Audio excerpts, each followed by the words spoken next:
In September 2006, a seemingly perfect connection began at a business conference in Las Vegas. Travis Alexander was a highly successful motivational speaker and businessman. He crossed paths with Jodi Arias, an aspiring photographer. Their initial interaction quickly evolved into a deeply intense long-distance relationship. On the surface, they appeared completely devoted to one another. However, the private reality was vastly different and heavily fractured. Travis was deeply involved in his faith and community, while Jodi became increasingly fixated on his every move.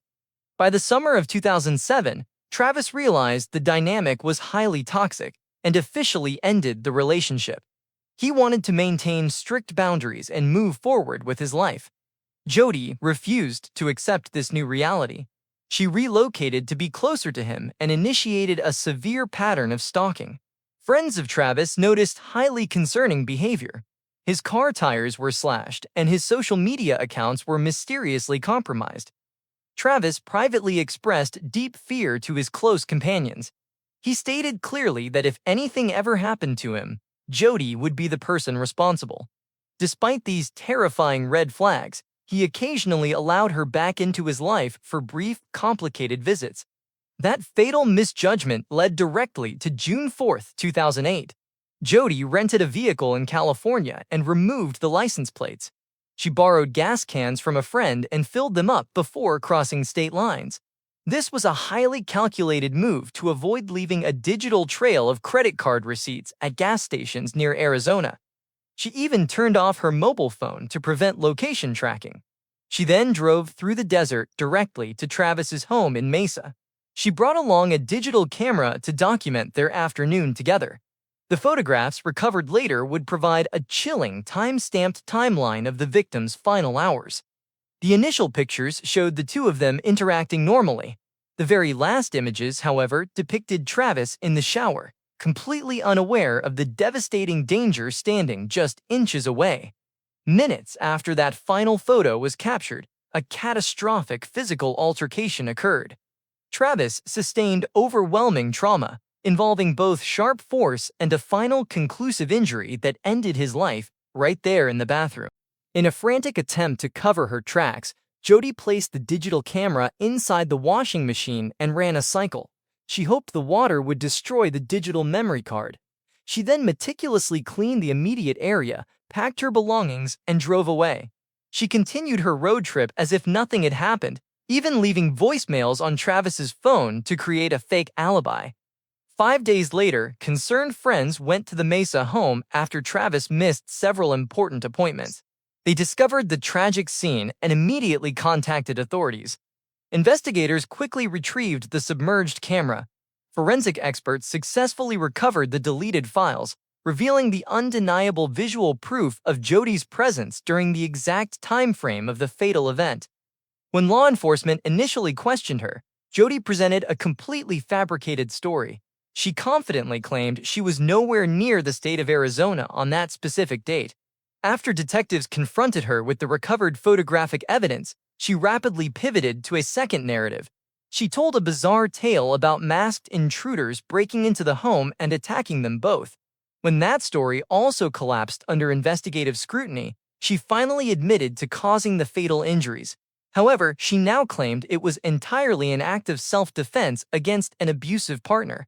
The resulting trial in 2013 became a massive media spectacle. The courtroom proceedings were broadcast globally, turning the tragic loss into a highly sensationalized event. The trial lasted for an agonizing 5 months. The defense team tried to severely damage the character of the victim, bringing up private messages and attempting to paint him as the aggressor. However, the district attorney meticulously showed how the physical evidence completely contradicted her shifting timeline. After months of exhausting testimony, the jury saw right through the fabricated narratives. Jodi Arias was convicted of the highest degree of the ultimate crime. The penalty phase took additional years to finalize due to hung juries regarding her specific punishment. Ultimately, in 2015, a judge handed down a definitive sentence of natural life in a state correctional facility without the possibility of parole. The once charismatic photographer is now permanently locked away. serving as a dark reminder of how a toxic obsession can completely destroy multiple lives. The story of Kelly and Jason Cochran takes the concept of toxic vows to an entirely different level. When they married in 2002, they reportedly made a deeply disturbing pact. They agreed that if anyone ever interfered with their marriage, that person would be permanently eliminated.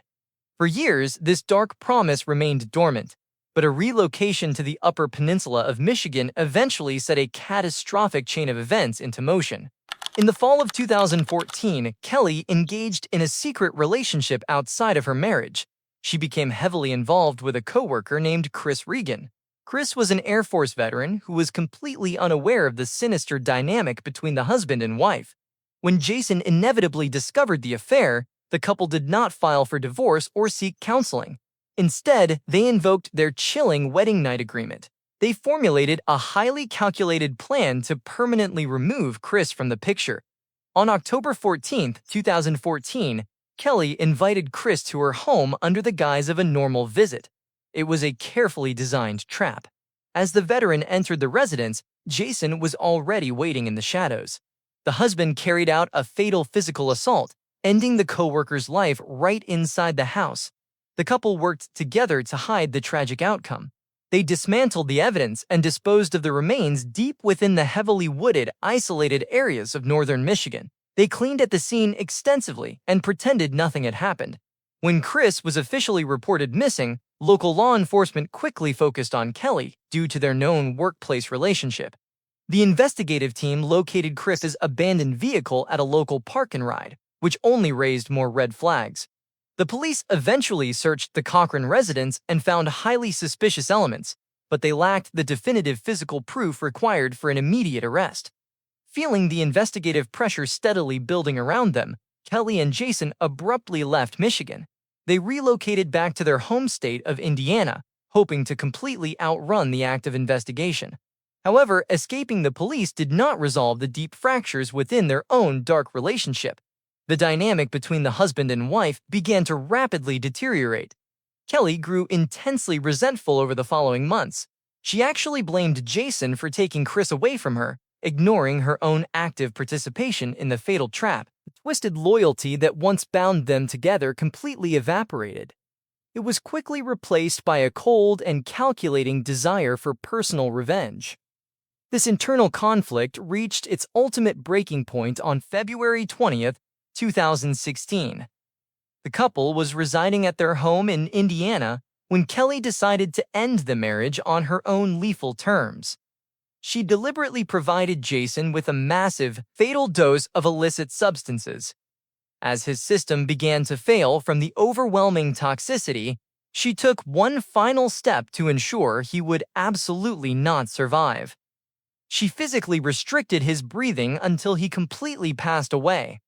She then contacted emergency services, attempting to confidently present the situation as a tragic, accidental overdose. Investigators in Indiana were highly skeptical of her story from the very beginning.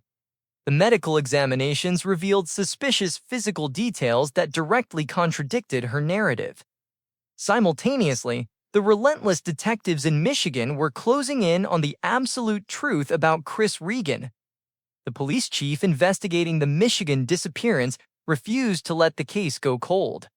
Realizing that the walls were completely caving in on both legal fronts, Kelly decided to run. She fled the state entirely, abandoning her life and attempting to disappear off the grid. Her desperate escape did not last very long. Authorities meticulously tracked her movements and finally apprehended her in Kentucky. Once she was securely in custody, the entire horrifying truth about both incidents completely unraveled. She began to play psychological games with investigators, but eventually provided chilling details about the wedding pact, the trap in Michigan, and the ultimate betrayal of her own husband in Indiana. She even led authorities to the remote location where they had hidden Chris. The legal consequences were swift and highly severe. Kelly faced justice in two entirely different states for two completely separate tragedies. First, she was brought back to Michigan to answer for the loss of the veteran. The jury found her guilty, resulting in a life sentence behind bars without the possibility of release. Later, she was transferred to Indiana to face consequences for what she deliberately did to Jason. The court handed down an additional 65 years in a state facility for her husband's demise. The deeply disturbed couple who promised to destroy outsiders ultimately destroyed each other. Kelly is now permanently locked away, facing the consequences of a relationship built entirely on destruction. That same theme of destruction hiding behind a perfect exterior brings us to the next tragedy. Michael and Kathleen Peterson appeared to have an absolutely flawless life in Durham, North Carolina. Michael was a successful novelist, while Kathleen was a telecommunications executive. They lived in a sprawling mansion and hosted massive gatherings. To the outside world, their blended family represented the pinnacle of domestic happiness. But the reality behind their grand staircase was far more complicated. During the early morning hours of December 9, 2001, the emergency dispatch center received a frantic phone call. Michael Peterson was on the line, claiming his wife had suffered a terrible accident. He stated that Kathleen had fallen down the stairs and was barely breathing. By the time paramedics arrived at the vast estate, she had already passed away. However, the scene they walked into immediately raised massive red flags. The sheer volume of physical evidence in the stairwell completely contradicted the story of a simple accidental fall. Law enforcement officially secured the mansion and began a thorough investigation.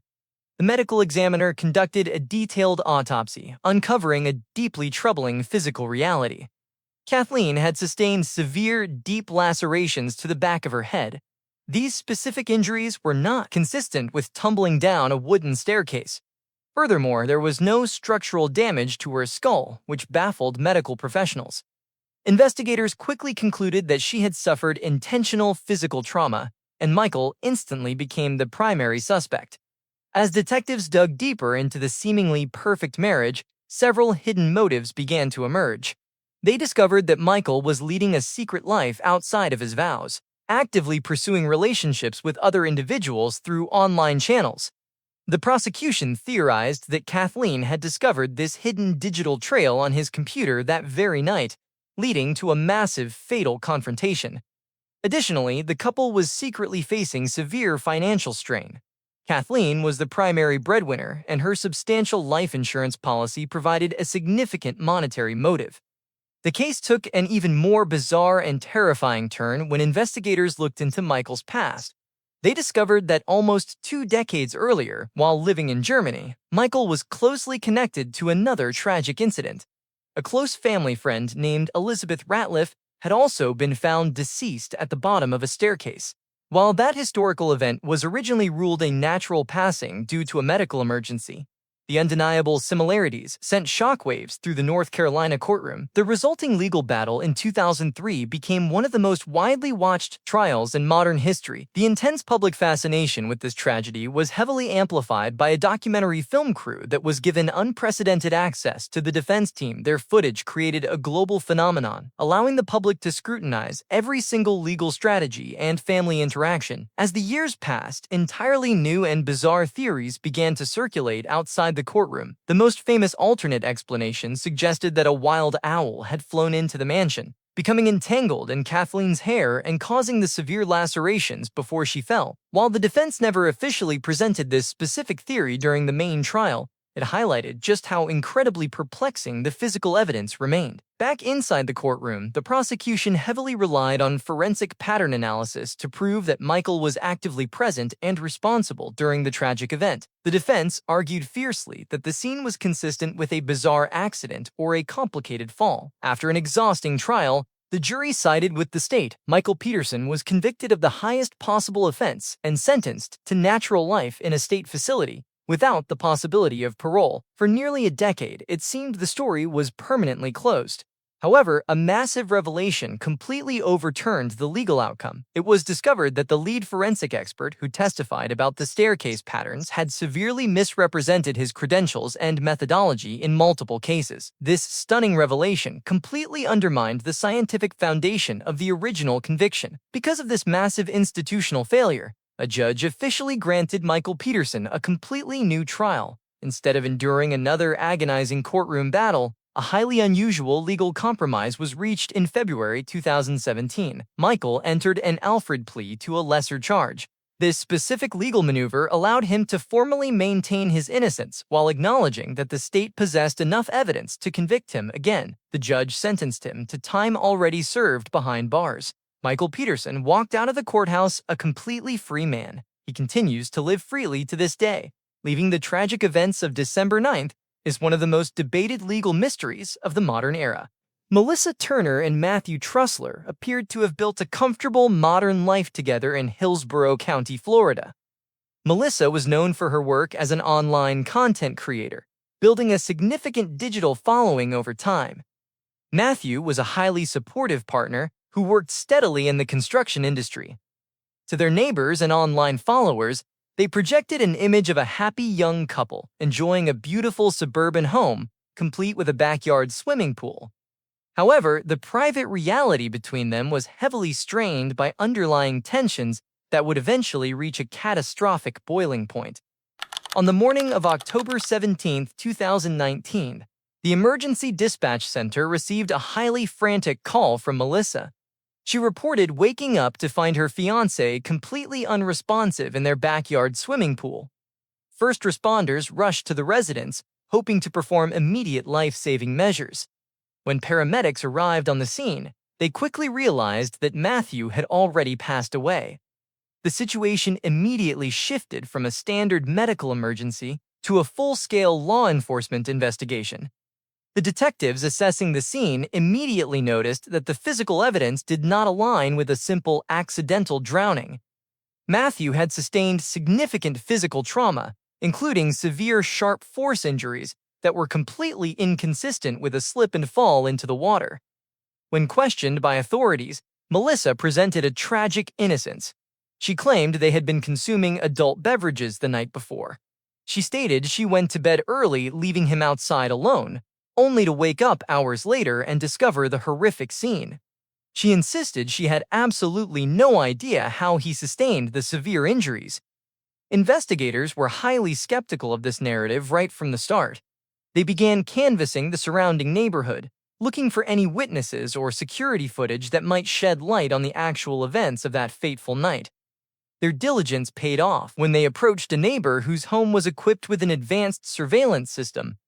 The camera was not pointed directly at the couple's backyard, but its highly sensitive microphone had successfully captured the audio of the entire evening. When detectives reviewed the audio files, they heard a deeply disturbing sequence of events. The recording captured a massive, escalating argument between the couple that lasted for an extended period. The audio completely contradicted Melissa's claim that she had been peacefully sleeping. Investigators could clearly hear her voice rising in extreme anger, followed by the undeniable sounds of glass shattering and a violent physical struggle.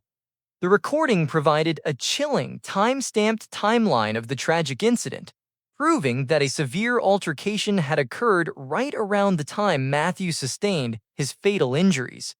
Faced with this undeniable audio evidence, Melissa was officially taken into custody by local authorities.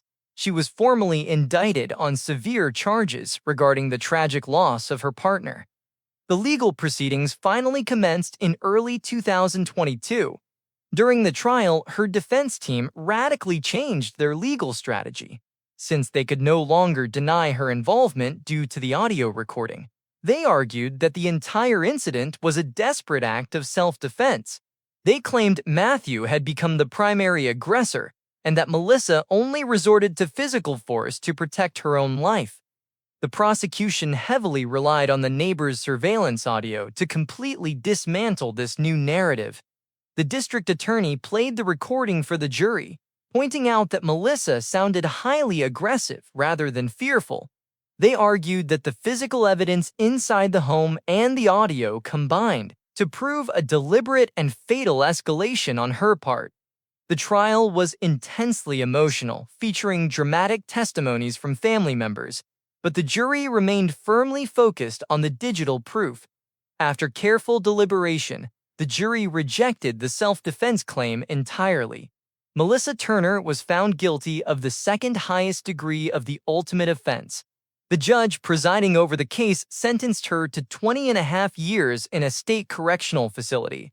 In late 2002, Scott and Lacey Peterson appeared to be living the ultimate American dream in Modesto, California. Scott was a successful fertilizer salesman, while Lacey worked as a substitute teacher.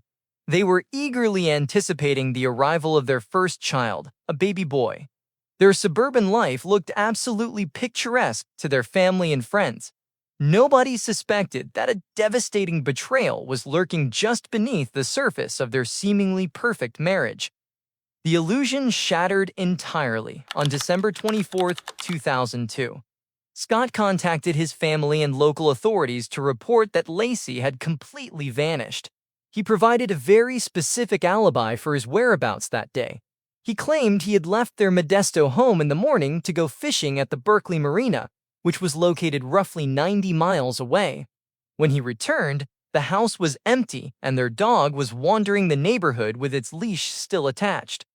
A massive search effort was immediately launched, drawing thousands of volunteers and dominating national news broadcasts for months. Throughout the exhaustive search, Scott's public demeanor raised significant suspicions among law enforcement and the local community. He appeared strangely calm and emotionally detached for a man whose pregnant wife was missing during the holiday season. The situation took a massive and shocking turn in January 2003. A woman named Amber Frey came forward to the police and held a highly publicized press conference. She revealed that she had been engaged in a romantic relationship with Scott. More importantly, she disclosed that Scott had told her he was a widower just weeks before Lacey actually disappeared. This stunning revelation completely destroyed Scott's public image and provided investigators with a clear, devastating motive. He wanted to escape his marriage and impending fatherhood to start a completely new life. Investigators and dedicated authorities began monitoring his phone calls and tracking his movements relentlessly. The tragic conclusion to the extensive search finally arrived in April 2003. The physical remains of Lacey and her unborn child washed ashore into San Francisco Bay. They were discovered just a few miles from the exact marina where Scott claimed he had been fishing on the day she vanished. Fearing an imminent arrest, Scott attempted to flee the area completely. Law enforcement apprehended him near the Mexican border. He had dyed his hair blonde and was carrying a significant amount of cash, survival gear, and multiple mobile phones in his vehicle. This desperate escape attempt heavily cemented the state's case against him. The highly publicized trial began in 2004 and became an absolute media circus. The prosecution relied heavily on circumstantial evidence, pointing out the impossible coincidence of the bodies appearing at his exact fishing location. The defense team argued fiercely that Scott was an innocent man framed by unknown individuals. They suggested that someone else had abducted Lacey and deliberately placed her at the marina to frame the husband after his alibi was broadcast on television. The jury did not believe this alternative theory. After intense deliberations, Scott Peterson was found guilty of the highest offenses regarding both his wife and the unborn child. He was originally sentenced to face the ultimate penalty of death. For nearly 2 decades, he remained on death row in California. However, the legal saga did not end with that initial conviction. In 2020, the state Supreme Court officially overturned his death sentence due to procedural errors during the jury selection process. He was subsequently resentenced to serve natural life in a state facility without the possibility of parole. Yet the story continues to evolve even today. In 2024, the Los Angeles Innocence Project officially took up his cause. His new legal team is actively pushing for advanced DNA testing on specific items, including a burned van found near the Modesto home. They are exploring alternative theories involving a burglary that occurred across the street during the exact same time frame. As of right now, this legal battle remains actively ongoing. Scott Peterson continues to fight for a new trial from behind bars. while some cases rely heavily on forensic puzzles or hidden audio files. Others are completely resolved by the perpetrator's own bizarre behavior recorded entirely on camera. The tragic story of Ryan Poston and Sheena Hubers perfectly illustrates how a toxic obsession can violently escalate when boundaries are finally enforced. Ryan was a highly successful and deeply ambitious attorney living in Highland Heights, Kentucky. He was widely respected in his community, known for his charisma and a highly promising legal career. In 2011, he began dating a local college student named Sheena Hubers. What initially started as a typical romance quickly spiraled into a highly volatile and completely unbalanced dynamic. Sheena became intensely possessive and deeply fixated on Ryan. She constantly monitored his social media activity and flooded his phone with thousands of digital messages demanding his undivided attention. She expected constant validation and reacted aggressively whenever he tried to focus on his career or personal life. Ryan recognized the extremely toxic nature of the relationship early on.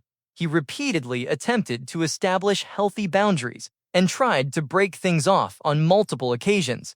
However, Sheena simply refused to accept his decisions. She would routinely show up uninvited to his condominium, creating massive public scenes and using intense emotional manipulation to force her way back into his life. By the fall of 2012, Ryan was absolutely determined to sever the connection permanently. He confided in friends that the situation had become unbearable. He was finally ready to move forward and had even scheduled a date with a prominent local woman for the evening of October 12th. Unfortunately, he never made it to that dinner. Sheena arrived at his residence unannounced earlier that afternoon.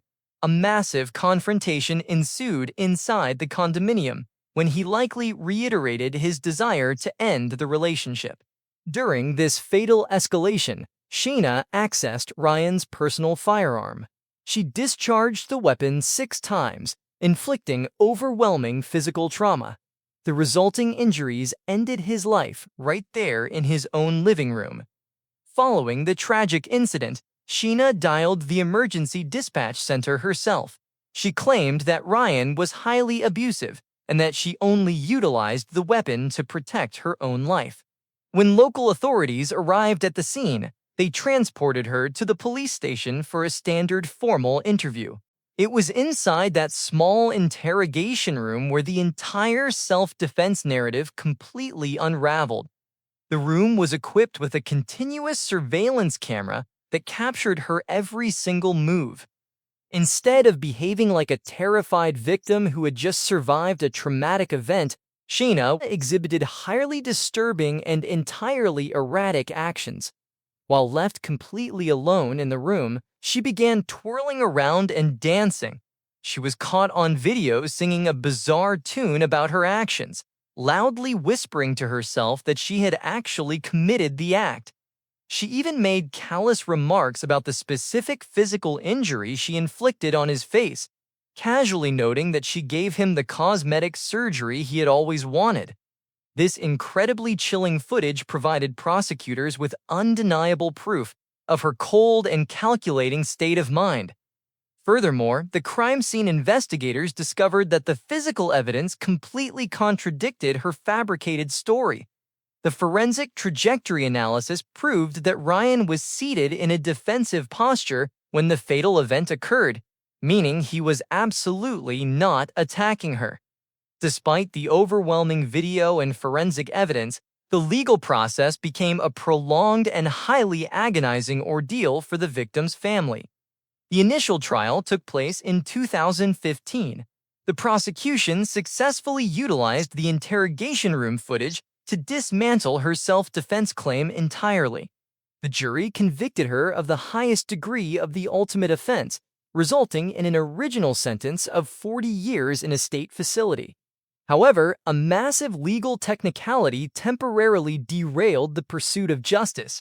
It was discovered that one of the jurors possessed a prior felony conviction, completely disqualifying them from serving on the panel. This procedural error forced the judge to completely overturn the verdict. The second trial finally commenced in 2018. The defense team attempted to introduce new psychological evaluations to explain her bizarre behavior in the police station. The district attorney simply replayed the chilling interrogation video and reminded the panel of the undeniable forensic facts. The second jury reached the exact same conclusion as the first. Shayna was found guilty once again. This time, the presiding judge handed down an even harsher punishment. She received a sentence of natural life in a state correctional facility, with the possibility of parole after 20 years. The undeniable surveillance footage ensured that her toxic obsession met a permanent legal consequence. While Sheena Hubers acted out of pure obsession, other individuals orchestrated their domestic tragedies strictly for massive financial gain. The story of Chad and Nikki Ensel reveals how a secret betrayal can quickly evolve into a highly complex and fatal conspiracy. Chad was a hardworking man residing in Bismarck, North Dakota. He was known for his dedication to his job and his quiet, unassuming lifestyle. He believed he was building a solid future with his wife. However, beneath the surface of their marriage, a deeply deceitful dynamic was actively taking shape. Throughout 2019, Nikki engaged in a secret, long-distance relationship outside of her vows. She became heavily involved with a Canadian national named Earl Howard. This illicit connection grew incredibly intense, and the two began plotting a way to be together permanently. The primary obstacle was not just the marriage itself, but a complete lack of financial resources to start a new life. They soon realized that Chad possessed a substantial life insurance policy valued at over $600,000. This massive payout provided the ultimate tragic motive for what happened next. In late December 2019, the conspiracy was officially put into motion. Nikki rented a local hotel room to hide Earl when he secretly crossed the border into North Dakota. Security cameras captured the two of them together at various local stores, purchasing specific supplies. They bought items that seemed completely normal at first glance, but were actually tools for a highly calculated cover-up. On December 30th, the fatal plan was executed inside Chad's own home. He sustained a devastating fatal injury from a firearm. To completely mask the true nature of the incident and ensure the massive insurance payout, the perpetrators took an additional horrific step. On January 2, 2020, a significant fire broke out at the Bismarck residence. Emergency responders rushed to the scene to extinguish the flames. Once the smoke cleared, authorities discovered Chad's remains inside the heavily damaged structure. The initial assumption was a tragic household accident, but the medical examiner quickly determined that the firearm injury occurred long before the fire ever started. The blaze was nothing more than a desperate attempt to destroy the physical evidence. When investigators contacted Nikki, she presented a carefully rehearsed alibi. She confidently claimed she was entirely out of town, visiting relatives when the fatal incident and subsequent fire took place. She played the role of a grieving widow perfectly, hoping the authorities would simply process the insurance paperwork without looking deeper.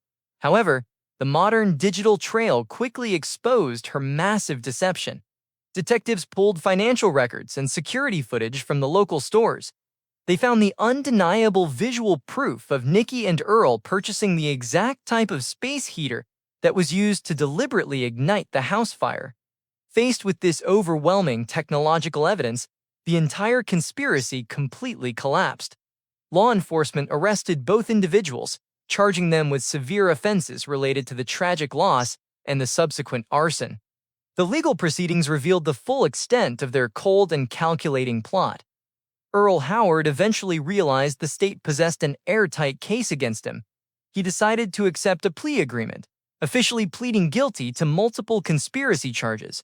He received a lengthy sentence in a state facility for his active role in the fatal event. Nikki Ensel decided to take her chances in a court of law. Her highly publicized trial commenced in late 2022. Her defense team attempted to shift the entirety of the blame onto her former partner. They argued that Earl acted completely alone, and that Nikki was terrified of his aggressive behavior. The district attorney systematically dismantled this narrative by presenting the hotel receipts, the joint shopping trips, and the massive financial motive tied directly to the life insurance policy. The prosecution proved that she was not a terrified bystander, but rather the primary architect of the entire tragedy. The jury carefully weighed the overwhelming evidence and found Nikki completely responsible. She was convicted of multiple severe charges, including conspiracy to commit the ultimate offense and conspiracy to commit arson. The presiding judge delivered a definitive and permanent consequence for her deceitful actions. Nikki was sentenced to natural life in a state correctional facility with the possibility of parole. The massive financial payout she desperately sought ultimately resulted in the complete destruction of her own freedom. The deeply troubling history of Drew Peterson perfectly illustrates how authority and intimidation can be used to mask a terrifying reality. Drew was a veteran police sergeant in Bolingbrook, Illinois. He possessed significant power within his local community and understood exactly how law enforcement investigations operated. His third marriage to Kathleen Savio was heavily strained and extremely volatile. By early 2004, the couple was going through a highly contested and bitter divorce. The legal proceedings were nearing a final conclusion, and a judge was scheduled to divide their significant financial assets, including a lucrative police pension. Before her passing, Kathleen had expressed intense fear to her family members. She wrote letters detailing her concerns that her estranged husband would orchestrate a fatal event and make it look like a simple household accident. These terrifying predictions were initially ignored by the local authorities, who seemed overly eager to protect one of their own high-ranking officers. On the 1st of March 2004, the situation reached a tragic and highly suspicious endpoint. Neighbors became concerned when Kathleen could not be reached for several days. A locksmith was called to open her home, and authorities discovered her completely unresponsive in a dry bathtub.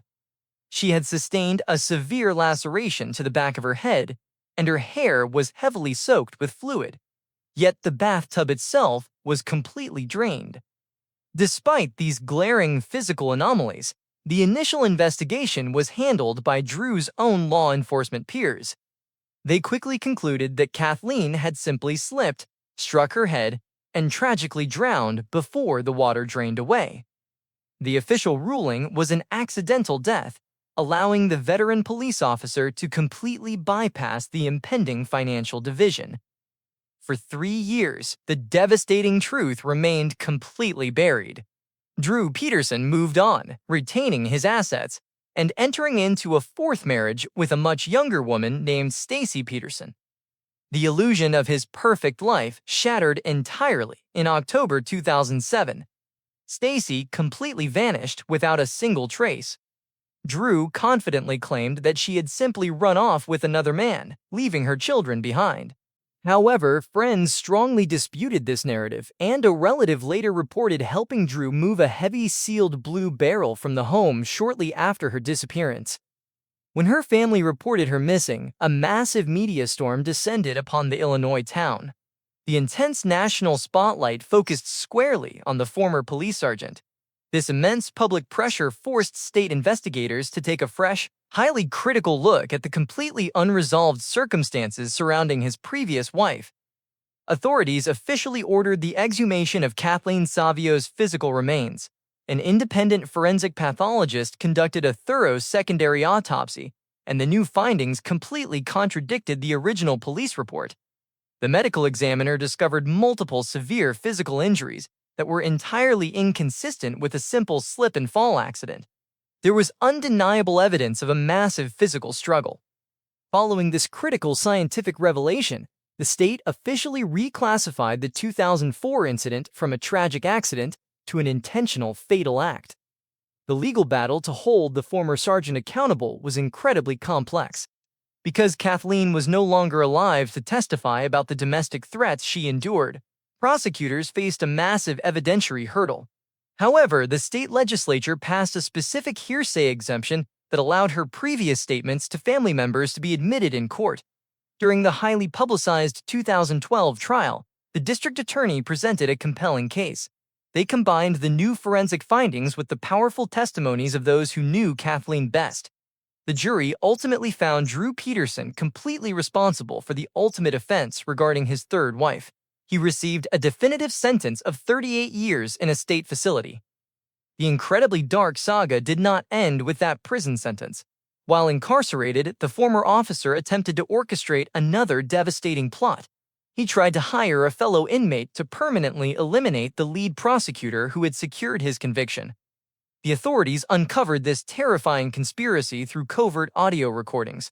Drew was convicted of this additional scheme, resulting in another 40 years added to his confinement. He remains securely locked away for the rest of his natural life. Meanwhile, the tragic mystery of his fourth wife remains entirely unresolved. Despite extensive searches and continuous investigations, Stacey Peterson has never been located, leaving her family waiting indefinitely for the final truth. The tragic ordeal of Mark and Julie Jensen showcases a deeply chilling premeditation that took decades to fully resolve in the legal system. In the late 1990s, the couple resided in a comfortable home in Pleasant Prairie, Wisconsin. They had 2 children and appeared to live a standard suburban lifestyle. However, their marriage was actively crumbling beneath the surface. Mark was engaged in a secret relationship outside of his vows, and he began harboring a deeply sinister resentment toward his wife. Instead of simply filing for a standard divorce, Mark opted for a highly calculated and fatal alternative. By late 1998, Julie became keenly aware that something was terribly wrong within her own home. She experienced unexplained illnesses and noticed highly unusual behavior from her husband. Her intuition told her that she was in extreme danger. She took a desperate and unprecedented step to protect her legacy. Julie wrote a highly detailed letter, sealed it inside an envelope, and handed it directly to a trusted neighbor. She provided explicit instructions that if anything catastrophic were to happen to her, the envelope must immediately be given to local law enforcement. In that haunting document, she explicitly stated that she would never willingly harm herself, and if she passed away, Mark was the sole person responsible. On December 3, 1998, the terrifying prediction documented in that letter became an absolute reality. Authorities were called to the Wisconsin residence, where they discovered Julie completely unresponsive. She had passed away under highly suspicious circumstances. Mark immediately attempted to control the narrative. He confidently told the responding detectives that his wife had been suffering from severe mental distress and suggested that she had intentionally ended her own life. At first glance, the lack of obvious physical trauma made the situation incredibly difficult to decipher. However, the investigation took a massive turn when the neighbor delivered Julie's sealed envelope to the police department. This haunting message from beyond the grave completely shattered the grieving husband facade. Investigators immediately secured the home and seized the family computer. The digital forensics unit uncovered a terrifying trail of internet searches. Mark had spent countless hours researching various invisible toxic substances and looking up specific methods for causing a fatal event without leaving physical evidence. Furthermore, the final toxicology reports arrived from the medical examiner's office. The scientific results confirmed the presence of a highly lethal chemical solvent commonly found in antifreeze within Julie's system. The authorities also determined she had been physically restricted, ultimately preventing her from breathing during her final moments. The legal journey to secure justice became one of the most complicated procedural battles in state history. The initial trial took place in 2008. The prosecution heavily relied on the handwritten letter, arguing it was the ultimate proof of his calculated intentions. The jury agreed, finding Mark guilty of the highest possible offense and sentencing him to a natural life term in a state facility. For over a decade, it appeared the tragic chapter was permanently closed. Yet the legal system eventually provided a massive and unexpected twist. Mark's defense team launched a relentless series of appeals based on complex constitutional rights. They argued that admitting the handwritten letter violated his fundamental right to confront his accuser in a court of law, since Julie could not be cross-examined by the defense. After years of exhausting appellate court battles, the state Supreme Court ultimately agreed with the defense. They officially overturned the original conviction and ordered a completely new trial, ruling that the incredibly powerful letter could no longer be used as primary evidence. This stunning decision forced the prosecution to rebuild their entire case from scratch. The highly anticipated retrial finally commenced in early 2023. Without the emotional weight of the letter, the district attorney focused entirely on the undeniable digital footprint and the concrete medical science. They presented the chilling internet search history and the indisputable toxicology reports to a brand new panel of jurors. The defense once again pushed the narrative of a tragic self-inflicted event, hoping the absence of the letter would create enough reasonable doubt. The jury carefully weighed the remaining physical evidence. After intense deliberation, they reached the exact same conclusion as the first panel. Mark Jensen was found guilty for a second time, ensuring he would remain securely behind bars. The relentless pursuit of justice ultimately prevailed. The deeply convoluted tragedy of Ezra McCandless and Alex Woodworth illustrates how a tangled web of romantic deception can culminate in a highly orchestrated and fatal performance. In early 2018, Ezra was living in Wisconsin and navigating a highly complicated personal life. She had established a primary relationship with a man named Jason, but secretly maintained an intense connection with Alex Woodworth. Alex was a highly intelligent young man who was deeply drawn into her chaotic orbit. This dangerous overlapping dynamic created a ticking clock of extreme emotional instability. By March 2018, the hidden relationships reached an absolute breaking point. Ezra decided she needed to permanently eliminate Alex from her life to simplify her situation and retain control over her primary partner. On the afternoon of March 22nd, she convinced Alex to take a ride with her under false pretenses. They traveled far outside the city limits, eventually stopping on a highly isolated, deeply muddy dirt road in rural Wisconsin. This remote location was chosen specifically to ensure there would be absolutely no witnesses to the impending tragedy. Inside the vehicle, a massive and fatal escalation took place. Ezra initiated a severe physical confrontation, inflicting overwhelming sharp force trauma that ended the young man's life right there in the passenger seat. However, simply fleeing the isolated scene was never part of her calculated plan. Instead, she embarked on a bizarre and desperate attempt to frame the deceased victim as the primary aggressor. She intentionally inflicted superficial injuries upon herself, including using a sharp object to physically carve a specific derogatory word directly into her own forearm. She then abandoned the vehicle and wandered toward a nearby farmhouse, presenting herself as a terrified survivor who had just narrowly escaped a horrific attack. When local authorities arrived and transported her for medical treatment, she delivered a highly dramatic narrative. She confidently claimed that Alex had suddenly become incredibly aggressive and attacked her without any warning. She insisted that her fatal actions were entirely a desperate measure of self-defense. At first glance, her disheveled appearance and the carved word on her arm painted a highly disturbing picture.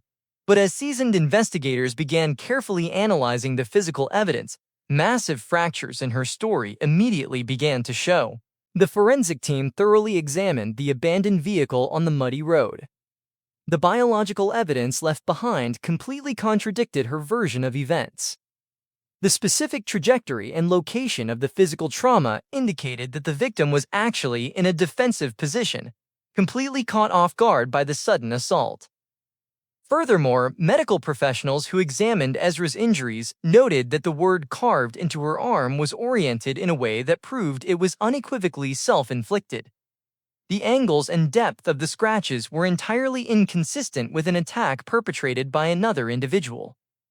Faced with the undeniable scientific reality, her fabricated narrative completely collapsed. Law enforcement officially took Ezra into custody, charging her with the highest possible offense regarding the tragic loss of Alex Woodworth. The resulting trial took place in late 2019 and became a major media spectacle due to the bizarre nature of the staged crime scene.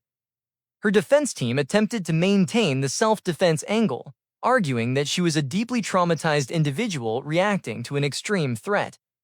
The district attorney systematically dismantled this defense by focusing heavily on her extensive history of deception and the undeniable forensic proof.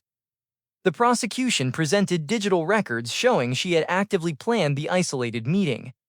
They explicitly detailed how Ezra had trapped Alex in the vehicle, utilizing the muddy terrain to ensure he could not easily escape the confined space.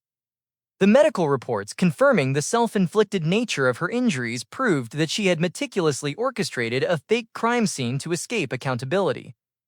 The sheer brutality of the physical evidence spoke volumes for the young man who could no longer defend his own reputation. After careful deliberation, the jury rejected the theatrical performance entirely. Ezra McCandless was found completely guilty of the ultimate fatal offense. The presiding judge delivered a highly severe sentence, ordering her to serve natural life in a state facility with no possibility of parole eligibility for 50 full years. The elaborate scheme to portray herself as an innocent survivor ultimately failed, ensuring she would spend the vast majority of her existence facing the permanent consequences of her calculated deception. That theme of calculated deception takes on an entirely different scale when a massive family fortune is actively on the line. The terrifying saga of Ben Novak Jr. and Norcy Novak demonstrates how immense wealth can absolutely corrupt a marital bond, leading to an incredibly complex and fatal conspiracy. Ben was the heir to the famous Fontainebleau Hotel fortune in Miami Beach, possessing an incredibly vast financial empire. He married Norcy, and the couple lived a highly lavish, extremely opulent lifestyle.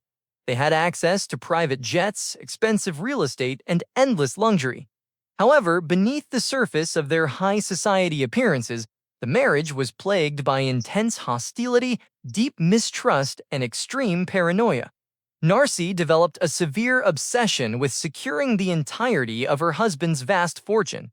She realized that standard divorce proceedings would likely leave her with a fraction of the assets due to strict legal agreements. To bypass the legal system entirely, she decided to orchestrate a permanent solution.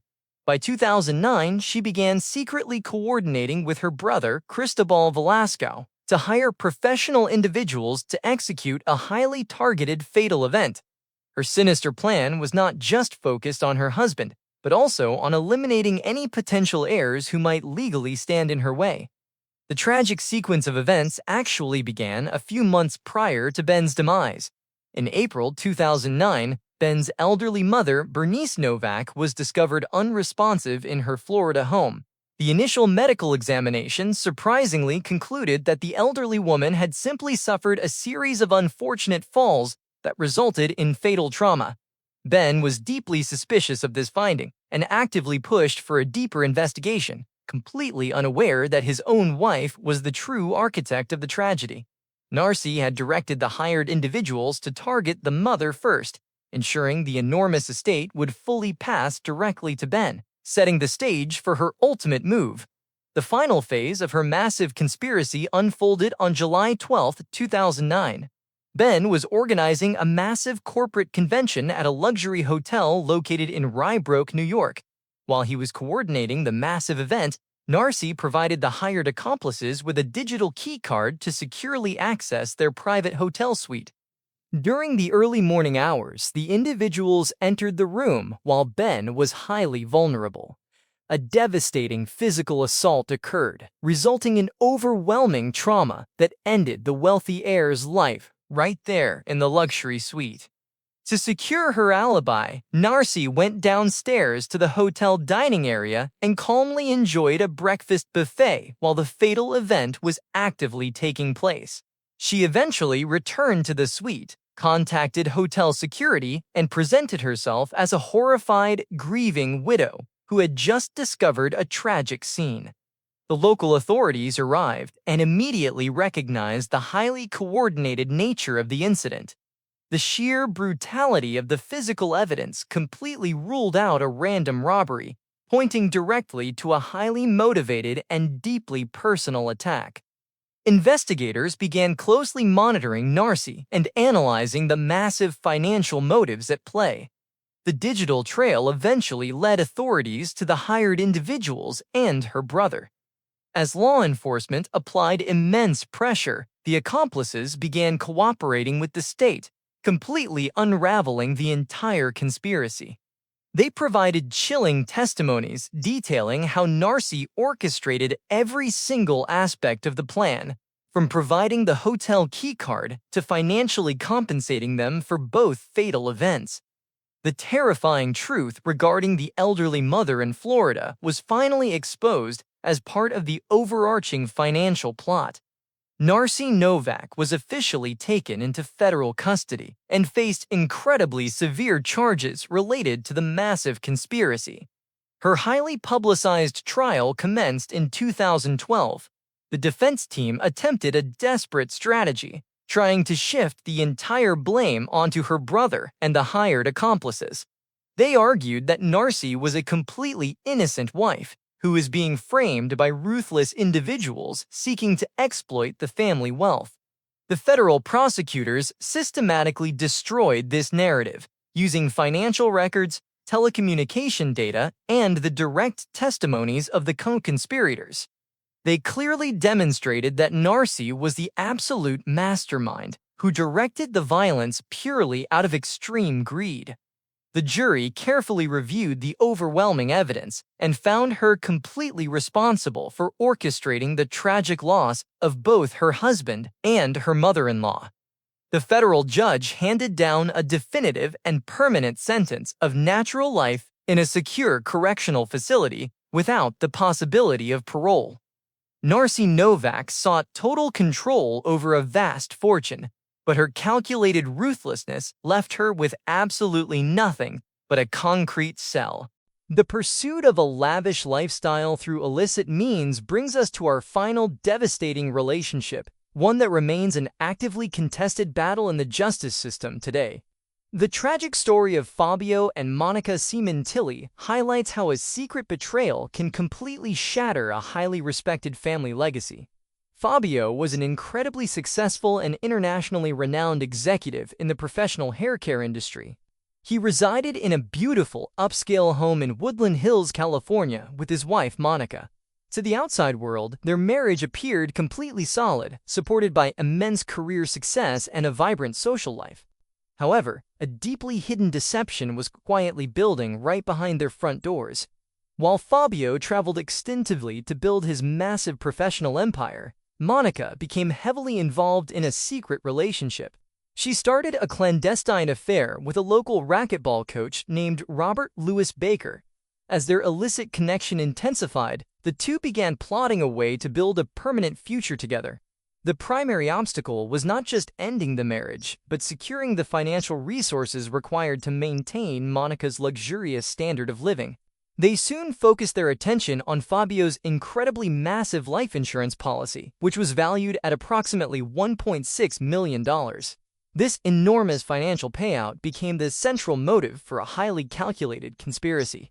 On the late afternoon of January 23, 2017, the sinister plan was effectually executed. Fabio was relaxing alone on the back patio of his Woodland Hills residence. Authorities believe Robert Louis Baker bypassed the security systems, entered the private property, and initiated a sudden, devastating physical assault. Fabio sustained overwhelming sharp force trauma and ultimately passed away right there on his own patio. The perpetrator then meticulously staged the surrounding area to look like a chaotic home invasion.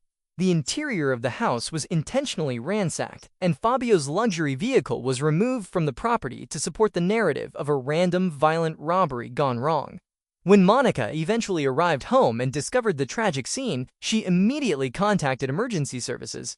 She played the role of a completely devastated widow, mourning the sudden loss of her highly respected husband. The local community and the international beauty industry were completely heartbroken by the news. For several months, the investigation focused heavily on tracking down unknown burglars who were believed to be responsible for the tragic incident. The staged crime scene temporarily succeeded in misdirecting law enforcement away from the true nature of the conspiracy. However, the modern capabilities of forensic science eventually shattered the carefully constructed illusion.